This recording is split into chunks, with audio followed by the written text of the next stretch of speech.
Subscribe गर्नुहोस् technical रोशनलाई र दबाउनुहोस् बेल आइकनलाई हामीले हालेको लेटेस्ट टेक्निकल भिडियोज पाउनुहोस् सबैभन्दा पहिला। नमस्ते साथीहरु, म रोशन सिंह टेक्निकल रोशन युट्युब च्यानलमा हजुरहरूलाई स्वागत छ। ल साथीहरु, आज म तपाईलाई cyberlink पावर डाइरेक्टरबाट भिडियोलाई कसरी इम्पोर्ट गर्ने भन्ने बारेमा सिकाउन गइरहेको छु। ल साथीहरु, अब भिडियो सुरु गरौँ।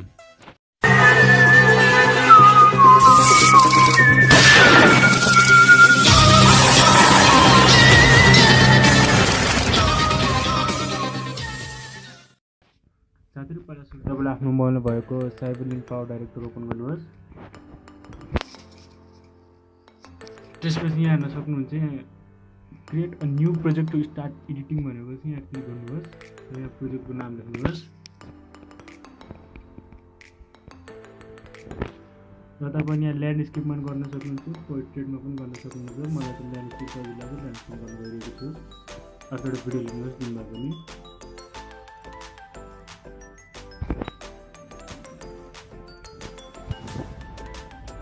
त्यसपछि यहाँनिर हेर्न सक्नुहुन्छ, यहाँ मैले यहाँ थिचेँ, यसो क्लिक गर्नुहोस्। यहाँ प्लसको बटनमा थिचेर तपाईँ भिडियो इम्पोर्ट हुनेछ। हेर्न सक्नुहुन्छ भिडियो इम्पोर्ट भइसकेको छ। यसरी साथीहरु, तपाईले आफ्नो cyberlink पावर डाइरेक्ट भिडियो यसरी नै इम्पोर्ट गर्न सक्नुहुन्छ।